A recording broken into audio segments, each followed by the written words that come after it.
Un cordial saludo a todos los oyentes de Radio María. Un día más, con la gracia del Señor, proseguimos el comentario del Catecismo de nuestra Madre la Iglesia.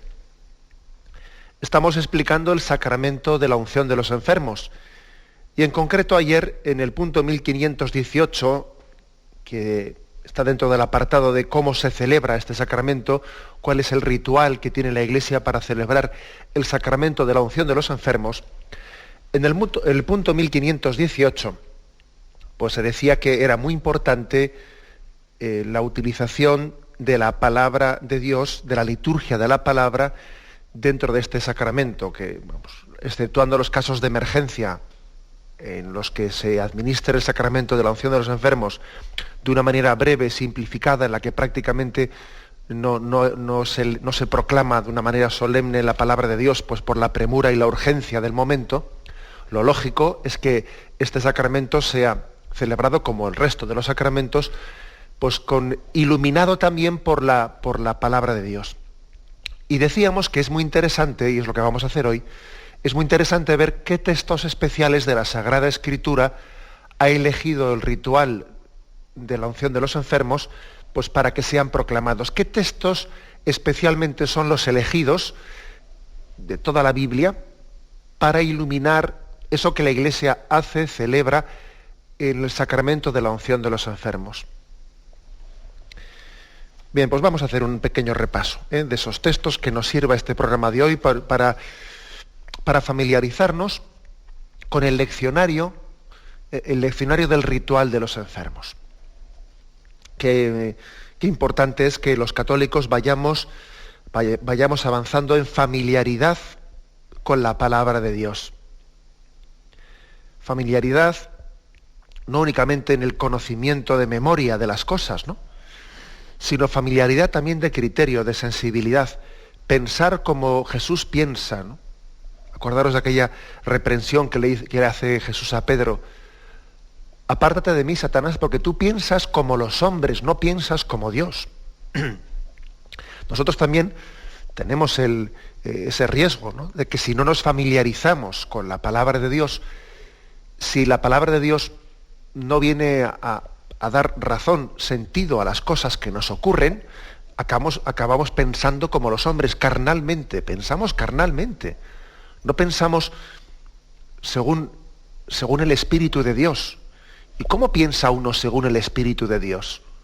Hombre, pues la palabra de Dios, el hecho de que tú ilumines cada acontecimiento con ese pasaje de una carta de Pablo o con ese pasaje de un profeta como Isaías, o sea, el hecho de que tú tengas la capacidad de que la palabra de Dios parece que está dicha para una situación y un momento concreto de tu vida, eso es lo que te ayuda a pensar no como los hombres, sino como Dios, ¿no?, como le decía Jesús a Pedro. Bien, que lógicamente no vamos a poder pues ir texto por texto, porque son muchos los que el ritual de la unción de los enfermos ofrece, son muchos, y entonces vamos a hacer un recorrido en el que veamos el proceso, ¿no?, de qué cosas especiales se subraya.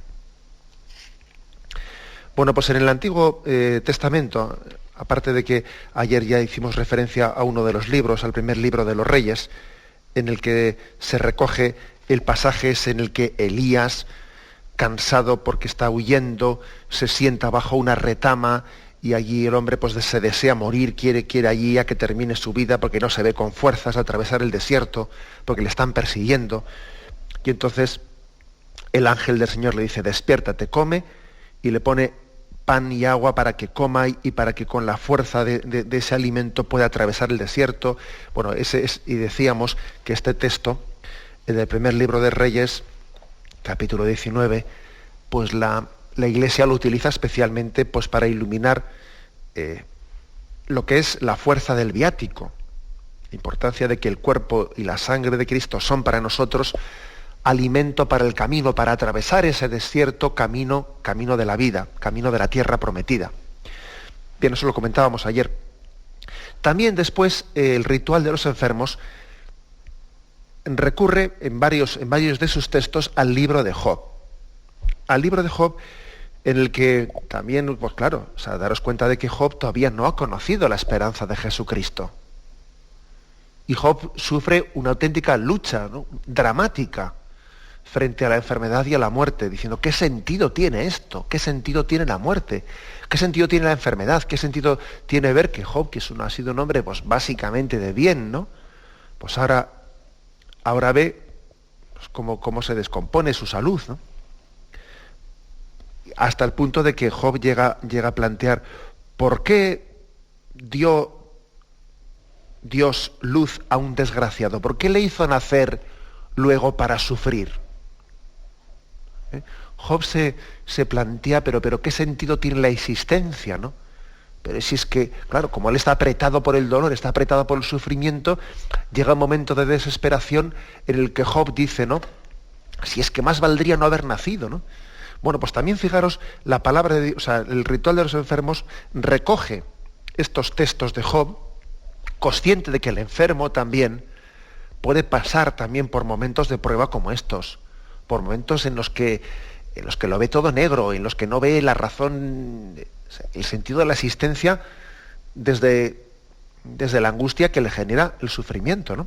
Entonces, por ejemplo, la primera de las lecturas del libro de Job que recoge el ritual es el capítulo 3 de Job. Dice, Job abrió la boca y maldijo su día, diciendo, muera el día en que nací, la noche que dijo, se ha concebido un varón. ¿Por qué al salir del vientre no morí? ¿O perecí al salir de las entrañas? ¿Por qué me recibió un regazo y unos pechos me dieron de mamar?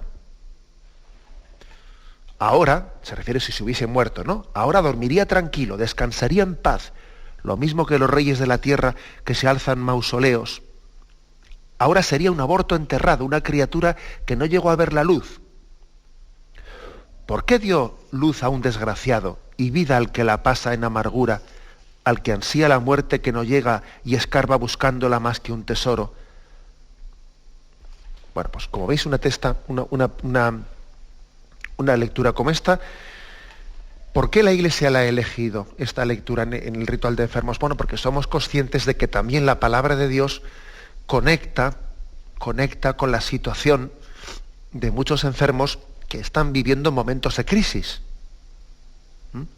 Están viviendo momentos de dureza. Lógicamente, cuando la Iglesia proclama este canto de desesperación de Job, no se queda aquí, claro. Luego, en la segunda lectura, proclama el Evangelio, en donde la luz de Cristo viene a dar también un sentido en medio de esa desesperación que tiene Job. Pero no oculta esta lectura la Iglesia, no la oculta, o sea, la expresa, para que también ese enfermo que tiene momentos de desesperación vea que también en la historia de la salvación pues ha habido momentos, pasajes como el de Job, que también han pasado pues, por momentos duros, como puede estar pasando él, ¿no? Momentos de desesperación, y que gracias a Dios nosotros tenemos una gran ventaja con respecto a Job. Tenemos la ventaja de que nosotros hemos recibido la plenitud de sentido en Cristo, que Job no comprendía. Para Job era incomprensible aquello, ¿no? Job no conocía la cruz de Cristo. Job no conocía que el misterio del dolor era camino de redención, no lo conocía. Nosotros tenemos una gran ventaja, ¿no? Porque no estamos leyendo un pasaje. Claro, cuando Job no conocía la Biblia, o sea, en tiempos de Job no existía ese recorrido que finalmente en Cristo alcanza sentido, ¿no? Ese es uno de los textos de Job que la Iglesia proclama. Hay otros más, pero también démonos cuenta que dentro de esos textos, que son duros porque expresan la crisis del hombre que no entiende nada, también al final Job se abre a la esperanza, en cierto sentido por lo menos, que es el capítulo ya 19 de Job. Es otro de los textos, ¿eh? Hay varias lecturas que propone el ritual, pero escojo esta otra, Job 19. Respondió Job: ojalá se escribieran mis palabras, ojalá se grabaran en cobre, con cincel de hierro y en plomo, se escribieran para siempre en la roca. Yo sé que está vivo mi vengador y que al final se alzará sobre el polvo. Después que me arranquen la piel y ya sin carne veré a Dios. yo mismo lo veré y no otro, mis propios ojos lo verán. Bueno, pues aquí, como veis, en medio de esa angustia de Job, hay una proclamación de esperanza, que es la fe de que Dios está más allá de la muerte, ¿no? Que su gracia vale más que la vida, como decía ese salmo, ¿no?, que recientemente leíamos. Su gracia vale más que la vida, que la vida eterna también, de alguna manera, aunque hay que decir que en aquel tiempo, pues todavía la fe en la vida eterna era mucho más incipiente, que luego, según la Sagrada Escritura, fue desarrollándose y lógicamente ya en Jesucristo, pues se clarificó mucho cuál era nuestra fe, ¿no? Pues en el más allá. Pues lo que ya llamamos la separación del alma del cuerpo y la retribución inmediata al alma después de la muerte, la resurrección final de los cuerpos al final de los tiempos. Bueno, pues esta fe nuestra en el más allá se ha ido clarificando la Sagrada Escritura según ha ido avanzando, especialmente pues desde la luz de Jesucristo. Job no tenía todo eso tan claro. Lo tenía más oscuro, pero sin embargo ya tiene suficiente luz, ¿no? Comienza a tener suficiente luz para decir: yo sé que al final Yahvé le alzará sobre el polvo, que verá cara a cara a su Redentor. Yo mismo lo veré y no otro, mis propios ojos lo verán. Tiene una fe, pues, en que se encontrará con Dios después de esta condición mortal. Otro momento, pues, como veis, determinante. Bueno, pues el ritual de la unción de los enfermos se sirve de Job, de su crisis, de la crisis que le provoca su enfermedad, porque claro, no olvidéis que la tesis principal del libro de Job es que Job era un hombre justo y que, aun siendo un hombre justo, también le sobreviene la enfermedad. Luego, por lo visto, la enfermedad no es que sea ninguna especie de castigo porque una persona ha sido peor que otra, ni nada por el estilo. Forma parte de otro misterio que se nos escapa, pero no cabe explicarlo como que pues esto es una especie de venganza divina porque esta persona tal y cual. No. El libro de Job precisamente viene a iluminar que eso no es así, porque resulta que Job era un hombre que había sido bastante más justo que los que le rodeaban, y resulta que le sobrevienen un montón de desgracias. Luego, ¿cuál es el sentido de ese sufrimiento? Y al final, el libro de Job pues viene como a decir: bueno, yo no lo comprendo. O sea, no lo comprendo. No es que Dios le explique: mira, esto es por esto y por esto y por esto y por esto. Job termina diciendo: yo no lo comprendo, pero confío en Dios, que sabe más. Dios sabe más. Y confío. El misterio de Dios es insondable. Y yo confío en Él. Le veré cara a cara, confío en Él. Esta es la tesis final del libro de Job. El libro de Job no se puede adentrar en explicar el misterio del dolor, pues porque todavía no tiene la luz suficiente, todavía no tiene la luz de Cristo.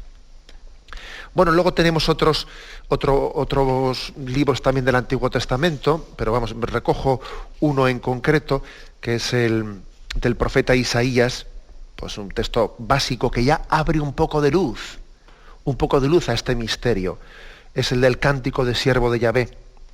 También se recoge aquí Isaías 52. Y aquí se empieza ya a hablar de un misterioso siervo de Yahvé, un misterioso siervo que él iba a cargar con los pecados y sus heridas nos iban a sanar. Alguien que carga con el pecado, alguien que carga con la herida, con la enfermedad, y su sufrimiento es sanación para nosotros. Por primera vez el Antiguo Testamento no se abre a ese misterio de la cruz todavía sin haberlo conocido, en profecía. Isaías 52, dice así, recogido en el ritual de la unción de los enfermos: mirad, mi siervo tendrá éxito, subirá y crecerá mucho. Como muchos se espantaron de él porque desfigurado no parecía hombre, ni tenía aspecto humano, así asombrará a muchos pueblos. Ante él los reyes cerrarán la boca al ver algo inenarrable y contemplar algo inaudito. ¿Quién creyó nuestro anuncio? ¿A quién se reveló el brazo del Señor? Creció en su presencia como un brote, como raíz en tierra árida, sin figura, sin belleza. Lo vimos sin aspecto atrayente, despreciado y evitado por los hombres, como un hombre de dolores, acostumbrado a sufrimientos, ante el cual se ocultan los rostros, despreciado y desestimado. Él soportó nuestros sufrimientos y aguantó nuestros dolores. Nosotros lo estimamos leproso, herido de Dios y humillado, traspasado por nuestras rebeliones, triturado por nuestros crímenes. Nuestro castigo saludable vino sobre él, sus cicatrices nos curaron, etcétera, etcétera. Bueno, continúa la lectura, ¿no? Pero al final, esta es la gran noticia, sus cicatrices nos curaron. Este siervo verá la luz, y su luz nos dará luz a nosotros. Es el máximo, quizás, el máximo al que llega el Antiguo Testamento. Es el máximo de la luz, el máximo de la esperanza, cuando ya se está prefigurando, se está profetizando la pasión de Jesucristo como aquella que da luz al misterio del sufrimiento del hombre. Bien, tenemos un momento de reflexión. 1518, sí, del Catecismo de la Iglesia Católica, sí, exactamente, 1518, en el que se habla de la importancia de la palabra de Dios en la celebración del sacramento de la unción de los enfermos, cómo la palabra de Dios ilumina esa celebración. Y después de haber repasado los textos del Antiguo Testamento, que son utilizados en la liturgia de la palabra de este sacramento para los enfermos, nos fijamos en algunos, elegimos algunos de los principales que se utilizan en el Nuevo Testamento. Me refiero ahora pues a los textos. Ya sabéis que la primera lectura pues la Iglesia permite el elegir una del Antiguo Testamento, también de los Hechos de los Apóstoles o de las cartas de Pablo. En los Hechos de los Apóstoles especialmente se elige o se propone como la posibilidad de que sea proclamada la lectura de la curación que Pedro y Juan realizan de aquel tullido que estaba a la puerta del templo. Es Hechos de los Apóstoles, capítulo 3. En aquellos días Pedro y Juan subían al templo a la oración de media tarde. Cuando vieron traer a cuestas a un lisiado de nacimiento, solían colocarlo todos los días en la puerta hermosa del templo para que pidiera limosna a los que entraran. Al ver entrar en el templo a Pedro y a Juan, les pidió limosna. Pedro, con Juan a su lado, se le quedó mirando y le dijo: «Míranos». Clavó los ojos en ellos esperando que le dieran algo. Pedro le dijo: «No tengo plata ni oro. Te doy lo que tengo. En nombre de Jesucristo Nazareno, echa a andar». Este texto es proclamado con toda la fuerza porque en el fondo es como decir, la Iglesia, ¿qué es lo que la Iglesia puede dar, puede ofrecer al mundo? Pues la Iglesia puede ofrecer a Jesucristo. No tenemos oro ni plata, pero te doy lo que tengo, te doy a Jesucristo.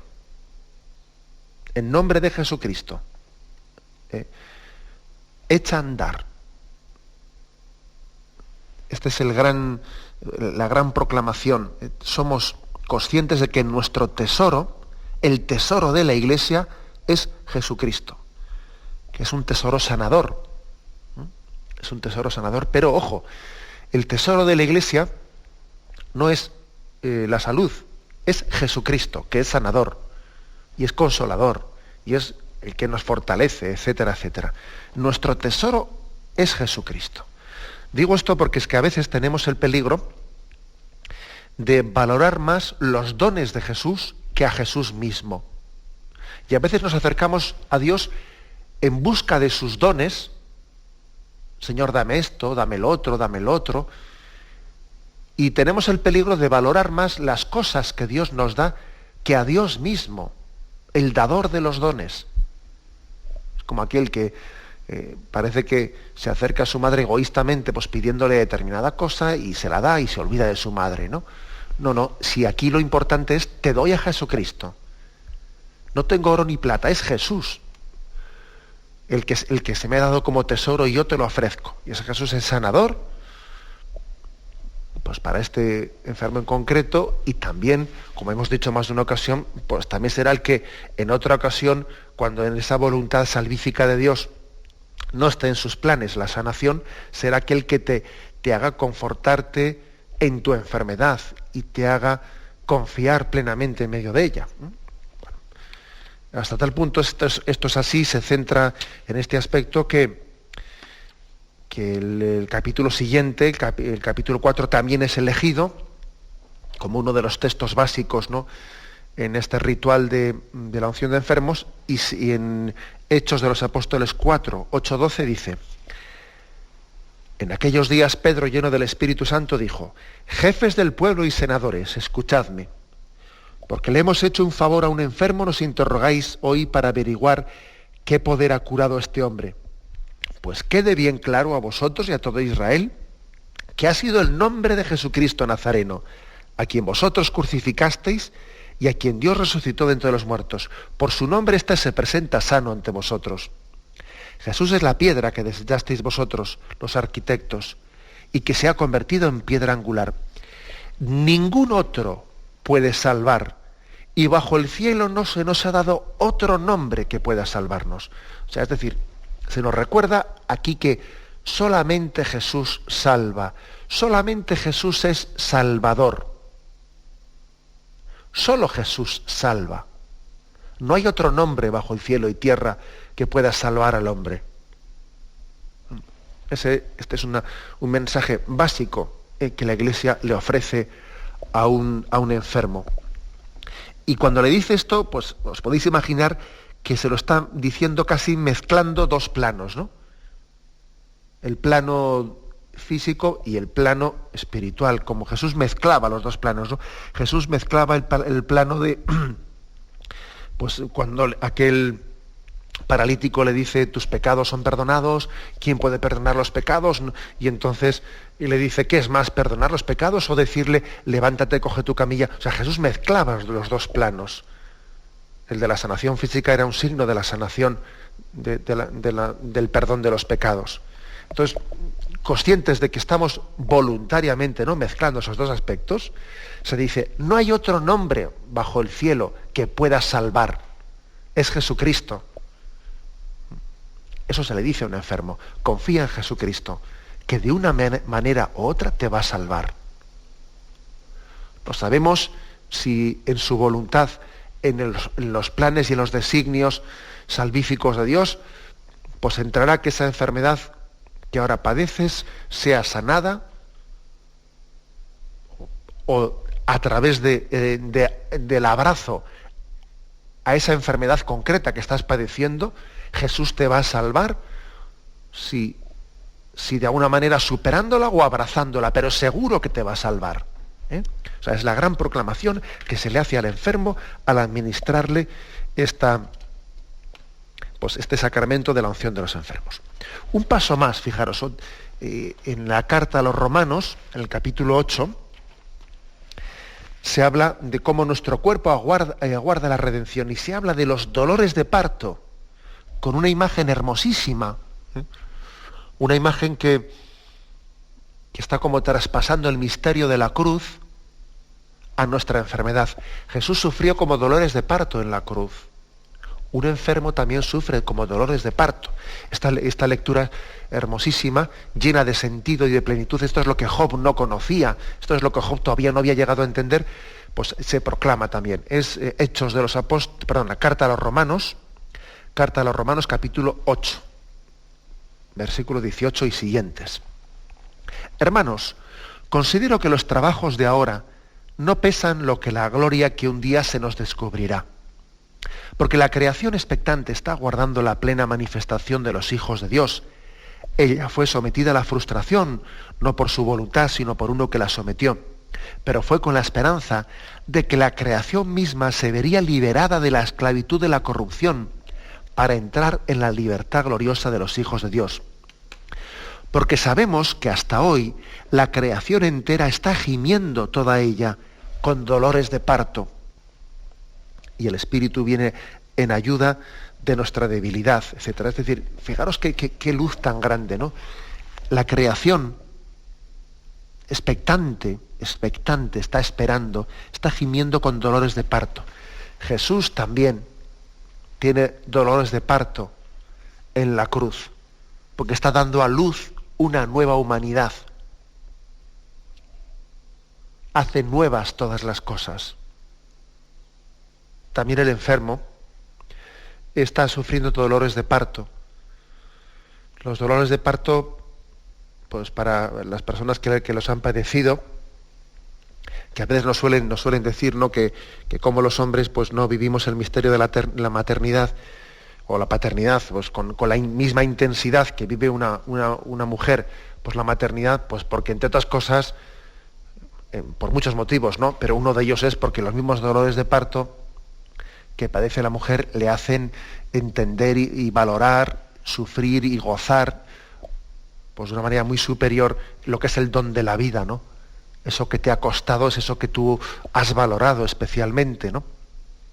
Bueno, pues Jesús da luz al mundo con dolores de parto, y también el enfermo está viviendo ese dolor de parto en el que, a través del sufrimiento, más allá de él, ve nacer una nueva vida, la vida del espíritu, más allá de la corrupción de la carne, que por la enfermedad ve como también la carne muestra su limitación, muestra su debilidad. Es un pasaje impresionante. Otro pasaje que también quisiera destacar, estoy eligiendo algunos, es el que el ritual elige de la carta a los Corintios, de la primera carta a los Corintios, capítulo 12, versículo 12 y siguientes, ¿no?, en los que se nos habla del misterio de cómo hay una unión en el cuerpo místico de Cristo en el sufrimiento. Uno no sufre solo, todo el cuerpo místico sufre con él. En el cuerpo hay muchos, pero si el pie dijera, no soy mano, luego no formo parte del cuerpo, ¿dejaría por eso de ser parte del cuerpo? Si el oído dijera, no soy ojo, luego no formo parte del cuerpo, ¿dejaría por eso de ser parte del cuerpo? Etcétera, etcétera. Es decir, aquí hay una insistencia en que no cabe decir que mi pie está enfermo, sino que yo estoy enfermo. O mi cabeza tiene dolores, sino que yo tengo dolor de cabeza. Es decir, que cuando una parte del cuerpo sufre, el cuerpo entero sufre con él. Otro aspecto importante que nos da, ¿no?, pues esa fe que tenemos en la Iglesia como cuerpo místico de Cristo. Hay una comunión entre nosotros también en los padecimientos. Uno no sufre solo, sino que toda la Iglesia sufre con él. No está solo en su padecimiento, sino que hay un padecer con los cristianos, padecemos con él. Bueno, avanzamos un poco más y finalmente, pues digamos, quizás la cumbre de los textos del Nuevo Testamento la tenemos en Apocalipsis 21, donde se habla de esa promesa de ya no habrá muerte, ni luto, ni llanto, ni dolor. Yo, Juan, vi un cielo nuevo y una tierra nueva, porque el primer cielo y la primera tierra han pasado y el mar ya no existe. Vi la ciudad santa, la nueva Jerusalén, que descendía del cielo, enviada por Dios, arreglada como una novia que se adorna para su esposo. Y escuché una voz potente que decía desde el trono: esta es la morada de Dios con los hombres, acampará entre ellos, ellos serán su pueblo y Dios estará con ellos.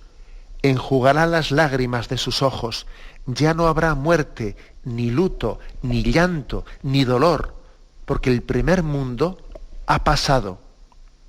Y el que estaba sentado en el trono dijo: ahora hago el universo nuevo.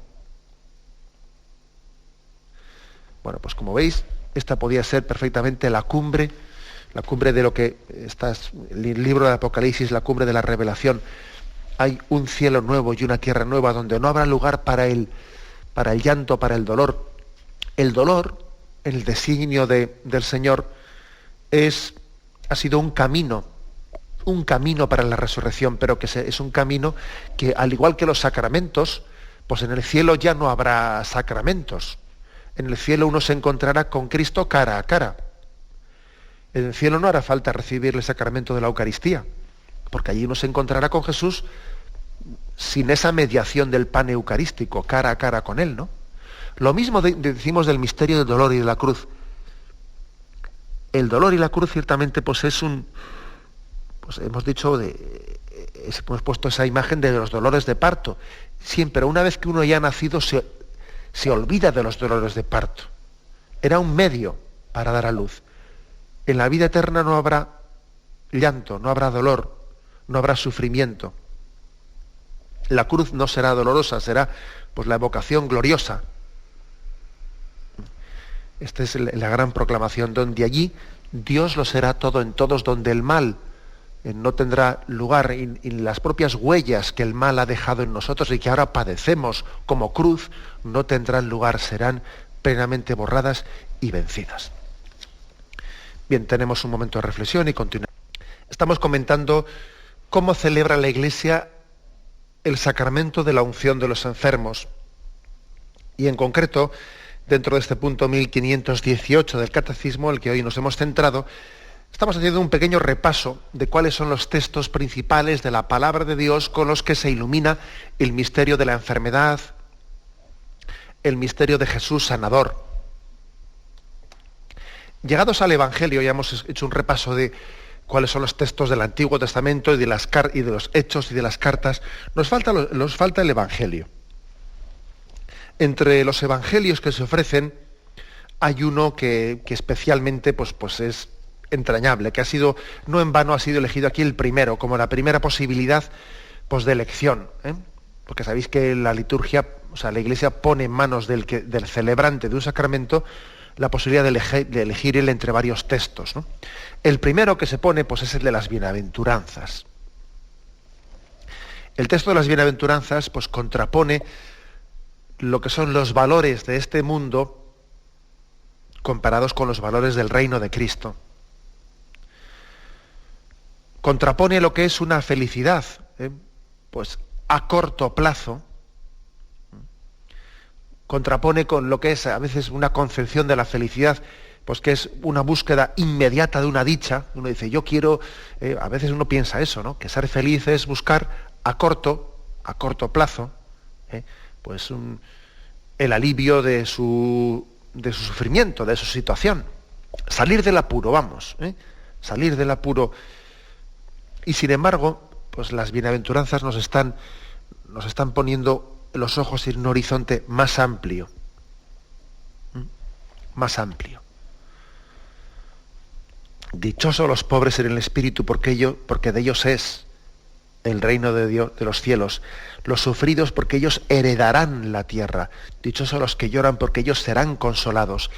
En el fondo es también decir, mira, hay cosas que ahora todavía no se te han dado entender plenamente. Será necesario la plena revelación del Cristo glorioso al final de los tiempos, ¿no? Para que entonces tú puedas comprender que los que sembraban entre lágrimas cosechan entre cantares. Esa perspectiva de vida eterna es necesaria para ver cómo al final los valores que han sido eternos han sido pues los de Jesucristo y no la felicidad carnal, sino esa felicidad que ha puesto en Dios su esperanza. Ese es, por lo tanto, el primero de los textos, importantísimo, pues para que uno se apoye básicamente en que hay una perspectiva que es la perspectiva de Dios. Dios ve más largo. Él conoce, ¿no?, que lo que es un triunfo a los ojos de los hombres, pues posiblemente no es un triunfo a los ojos de Dios. Y lo que puede ser un fracaso a los ojos de los hombres, pues puede ser verdaderamente bienaventurado, dichoso, a los ojos de Dios. Bueno, ese es el texto básico de Mateo 5, de San Mateo, otras versiones sobre las bienaventuranzas. Otro texto muy importante, yo elijo algunos cuantos, pues el de Mateo 11, 25. El de venid a mí. A un enfermo Jesús le dice, mira, ven a mí y aprende a descansar en mí. En aquel tiempo Jesús exclamó, te doy gracias, Padre, Señor de cielo y tierra, porque has escondido estas cosas a los sabios y entendidos y se las has revelado a la gente sencilla. Sí, Padre, así te ha parecido mejor. Todo me lo ha entregado mi Padre, y nadie conoce al Hijo más que el Padre, y nadie conoce al Padre sino el Hijo, y a quien el Hijo se lo quiere revelar. Venid a mí, todos los que estáis cansados y agobiados, y yo os aliviaré. Cargad con mi yugo, y aprended de mí, que soy manso y humilde de corazón, y encontraréis vuestro descanso, porque mi yugo es llevadero y mi carga ligera. O sea, es decir, una invitación a tomar la cruz y aprender a descansar en Cristo. Ven aquí y busca en mí tu descanso. Aprende a descansar en el corazón de Cristo. En Él encontrarás tu consuelo, tu fortaleza. Saber descansar en Cristo, toda una ciencia, ¿no? Una ciencia importantísima a la que también se le invita al enfermo cuando va a celebrar el sacramento de la unción. Por supuesto que también el ritual ofrece varios textos de sanación, en el que Jesús sana a los enfermos. Por ejemplo, Mateo 15, en aquel tiempo Jesús, bordeando el lago de Galilea, subió al monte y se sentó con él. Acudió a él mucha gente llevando tullidos, ciegos, lisiados, sordomudos y otros muchos. Los echaba a sus pies y él los curaba. Por supuesto que también se eligen muchos textos de sanación, de curación. También, fijaros una cosa más, hay otro texto que creo que tiene una fuerza especial para ser proclamado la unción de los enfermos. Marcos 4:35 y siguientes. La Iglesia ha querido elegir ese texto, en el que es el de la tempestad calmada. Aquel día al atardecer dijo Jesús a sus discípulos, vamos a la otra orilla. Dejando a la gente, se lo llevaron en barca. Otras barcas lo acompañaban. Se levantó un fuerte huracán y las olas rompían contra la barca hasta casi llenarla de agua. Él estaba en popa dormido sobre un almohadón. Lo despertaron diciéndole, Maestro, ¿no te importa que nos hundamos? Se puso en pie, increpó al viento y dijo al lago, silencio, cállate. El viento cesó y vino una gran calma.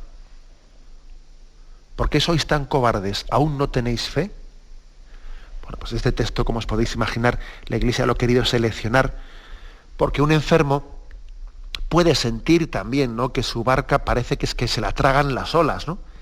Y un enfermo puede sentir que le parece que Jesús se ha dormido, que está ahí, él está a punto de hundirse y Jesús está dormido, como que no se da cuenta de lo que está pasando, ¿no? Y no está dormido. Jesús puede aparentar en un silencio pues el desconocimiento de lo que nos está ocurriendo, ¿no? Y sin embargo está pensando en ti y te está sosteniendo en medio de la prueba. Hombres de poca fe, ¿por qué has dudado? Jesús está contigo cuando parece que la barca se hunde también. Esto, pues como veis, pues verdaderamente fuerte. También se selecciona el de Marcos 10, esa petición tan fuerte, Hijo de David, ten compasión de mí, Hijo de David, ten compasión de mí. Se le enseña también al enfermo pues a pedir con fe, ¿no? A pedir con fe. Otro texto básico que se le selecciona, el de San Lucas 10, 25 y siguiente. El del buen samaritano. Se nos anima a ser samaritano de nuestros hermanos y a entender también que nosotros somos sanados, somos ese que está ahí caído y que hemos sido cuidados, llevados a la posada. El texto del buen samaritano es proclamado para que también el enfermo vea cómo él es cuidado, cómo Jesús cuida de ti, cómo la Iglesia cuida de ti, cómo tu familia cuida de ti. Y al verte caído no han pasado de largo, sino que han tenido la misericordia de acercarse a ti, limpiar tus heridas, cargarte sobre ese borrico, llevarte a la posada, a ese hospital que te cuida, en donde te cuidan de ti. Bueno. Y luego también hay otros textos que son eucarísticos. Yo soy el pan de vida, el que come mi cuerpo y bebe mi sangre tiene vida eterna. También esos textos se proclaman por la estrecha relación que existe entre la Eucaristía y la sanación. La Eucaristía es fuente de vida eterna, y también, si Dios quiere, instrumento de sanación de nuestro cuerpo. Ha habido muchos milagros eucarísticos por los que la recepción del cuerpo de Cristo ha sido el instrumento de sanación de nuestro cuerpo. Y en todo caso hay una promesa de Jesús de que la recepción del cuerpo y la sangre de Cristo nos da la vida eterna. Y luego también el ritual ofrece, por último, varias lecturas sobre la pasión del Señor. Pues la de Gesemaní: si este cáliz no puede pasar, hágase tu voluntad, pero no se haga, que no se haga mi voluntad sino la tuya. Los otros textos sobre la muerte y resurrección. Y también el texto, finalmente, el texto de Lucas 24, el de los discípulos de Maús. Iban dos camino de Maús y al final se dice, ¿no era necesario que el Mesías padeciera todo esto para entrar en su gloria? La Iglesia también proclama este texto de los discípulos de Maús bajo esta reflexión. Fíjate cómo Jesús, al encontrarse con ellos, les ayuda a reflexionar cómo estaba escrito en las Escrituras, cómo las Escrituras recogían el hecho de que el padecimiento, el sufrimiento formaba parte de ese designio por el que finalmente Cristo nos iba a redimir y nos iba a ofrecer su gloria. ¿No era necesario que el Mesías padeciese todo esto? Eso también se le dice al enfermo, para que él también se sienta como un discípulo de Maús, que Jesús se pone a acompañarle a caminar junto a él, que tiene la paciencia de escuchar, pues cómo se desahoga, le escucha a Jesús cómo ese enfermo se siente decepcionado, cómo está rebotado, y al final, después de haberle escuchado, pues le da una palabra que le da sentido y luz a esa situación de padecimiento, ¿no?, en medio de la cual está. Bueno, este es el ritual, ¿no?, así presentado de una manera somera, que como podéis ver, pues he ido un poco por encima porque sería mucho más, nos costaría mucho más días el poderlo detallar más. Pero este es el ritual de la unción de enfermos, que es una joya que lo que hace es seleccionar los textos principales de la palabra de Dios, qué textos iluminan mejor, ¿no?, pues en la situación de enfermedad, de padecimiento, en medio de la cual está el enfermo. Lo dejamos aquí. Bien, me despido con la bendición de Dios Todopoderoso, Padre, Hijo y Espíritu Santo, descienda sobre vosotros. Alabado sea Jesús.